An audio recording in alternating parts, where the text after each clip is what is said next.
metáfora es un invento humano tan importante como la rueda. ¿No me cree? Quédese y le explico.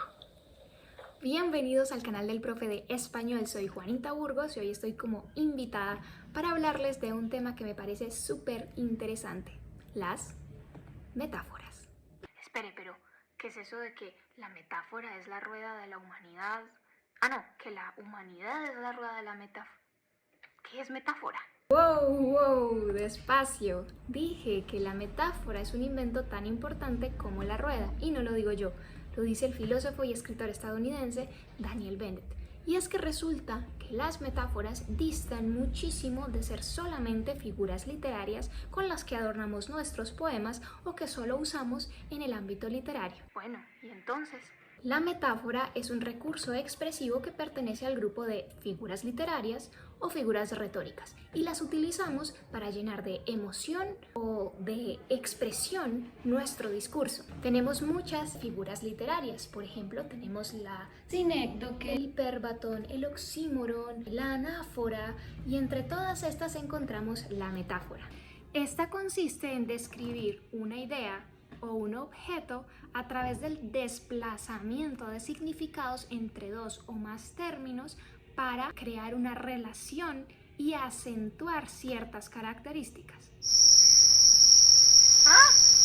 Veamos algunos ejemplos para que lo vayamos entendiendo mejor. Ya sabemos que las metáforas son una figura literaria y que las figuras literarias son esas expresiones con las que dotamos de belleza, de emoción, nuestro discurso.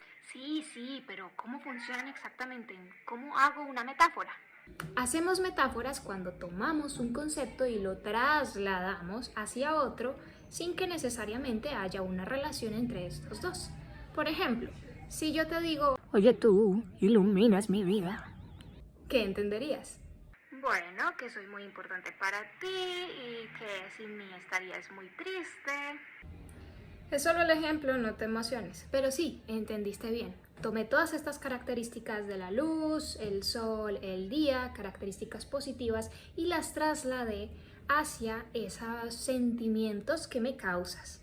Oh, tú también iluminas mi vida, aunque a veces como el sol de mediodía. Gracias por lo que me toca.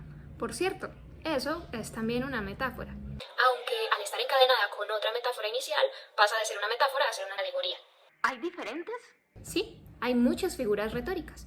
De hecho, hay Algunas que se parecen entre sí, pero hay ciertas características que nos permiten diferenciarlas. Por ejemplo, cuando tenemos metáforas encadenadas, ya no se llaman metáforas, sino que se llaman alegorías.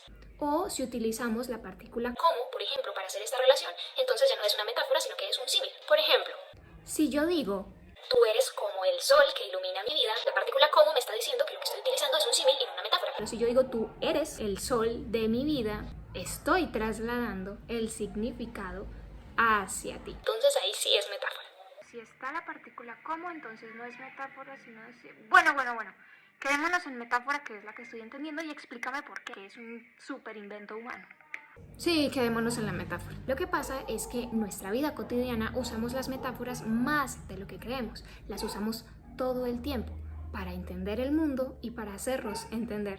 Es decir, no solamente las usamos para conquistar con esa poesía barata de La cascada de tus cabellos recorre la llanura de tu espalda. Nah. por ejemplo, cuando decimos uff, Este año se fue volando. para decir que el tiempo transcurrió muy rápido. O cuando decimos Ahí viene la lora de su tío. para decir que es un hombre de altas capacidades orales. O como cuando tú empezaste a hablar en este video y yo no entendía y dije, a esta vieja le falta un tornillo. Sí, exacto. Esa es una metáfora. De hecho, es una metáfora bastante recurrente. Esto de trasladar la idea de máquina a la idea de personalidad o mente, porque entendemos más fácil cómo funciona una máquina de ciertas piezas y le sacas una, pues no funciona del todo igual. Pero con una persona, bueno, no podemos decir qué es lo que pasa dentro de nuestro cerebro. Sí, Sinapsis, conexiones nerviosas, es más fácil decir que te falta una pieza. trasladas la idea de máquina a la idea de mente. Y allí está. Está la metáfora. Si ven cómo las usamos todo el tiempo en nuestro día a día para hacernos entender, Por medio de estas asociaciones, de estas relaciones entre un concepto mental que se nos hace familiar y otro que tal vez no. y no solo las utilizamos para hacernos entender, sino que también las utilizamos para entender el mundo. Por ejemplo, Sin ser expertos en astronomía, creo que todos podríamos dar un más o menos de cómo funciona el sistema solar, ¿verdad? Bueno, pues está el Sol en el centro y los planetas orbitan alrededor de él, ¿no? sí, Esa es una idea simple de decir cómo funciona el sistema sistema solar. Pero ¿qué pasa si yo te pregunto cómo funciona un átomo? Ahí sí no sé. Pues el físico danés Niels Bohr, quien fue quien contribuyó a que entendiésemos el átomo y la física cuántica, justamente lo hizo a través de una metáfora. Él dijo: El átomo es como un sistema solar en miniatura. ¿Y lo dijo así?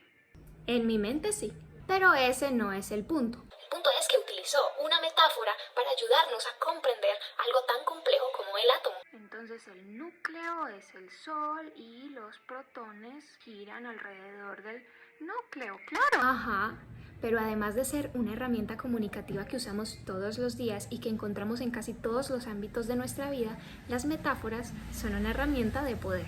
Resulta que cuando utilizamos una metáfora estamos imponiendo un determinado sesgo cognitivo, estamos introduciendo un punto de vista, escogemos, priorizamos cierta manera de ver el mundo y al mismo tiempo estamos escondiendo esas otras posibles formas de analizar o de entender ese mismo fenómeno. Ya me está asustando. Por esto es que es tan interesante reflexionar sobre las metáforas que estamos utilizando en nuestro día a día, las que usamos así, en automático. Por ejemplo, ¿Cómo solemos metaforizar las discusiones? Bueno, uno siempre habla de guerra, de que discutir es una pelea. y Fíjate cómo esa conceptualización contribuye a que las frases que construimos alrededor, es decir, la visión de lo que comprendemos como una discusión, se cambie. Por ejemplo, salen frases como: Ataque los puntos débiles de su argumentación. Yo siempre gano en las discusiones. un lenguaje bélico es lo que naturalmente sale de una conceptualización, de una metaforización como esta. Y finalmente eso afecta en la manera en cómo vivimos nosotros las discusiones. Si conceptualizáramos y metaforizáramos de una manera diferente la discusión, quizá discutiríamos también de una manera diferente. Y esto es muy potente desde el punto de vista psicológico, porque cuando cambiamos esa forma de conceptualizar, de metaforizar, también cambiamos esos sentimientos y la disposición que tenemos hacia la realidad. Por ejemplo, si cambiásemos la metáfora de la discusión como una guerra por la discusión como un baile, Ya no querríamos atacar a nuestro contrincante, derribar a nuestro enemigo. Es más, esa idea simplemente se esfuma. Tiene sentido porque cuando estoy bailando con otra persona no quiero derribarlo, quiero bailar. claro, este cambio de metaforización implica, Que ahora lo que quieres es agarrar el ritmo o quieres sorprenderlo dialécticamente con un nuevo paso. bueno, ya no se busca ganar, sino que se busca adaptarse, persuadir o seducir con nuestros nuevos pasos de baile. Claro, la intención es completamente diferente. Ya no es agresiva, ni dañina, ni violenta. ¿Ves cómo es un invento equiparable a la rueda y cómo es de poderosa la metáfora? Si reflexionamos en cómo estamos metaforizando nuestra vida, quizá podemos llegar a cambiar la visión sobre muchos aspectos, porque Recuerden que todo es lenguaje y es a través de él que construimos nuestra realidad. No olviden suscribirse, darle a la campanita y cómo están metaforizando su vida. Déjenlo en los comentarios.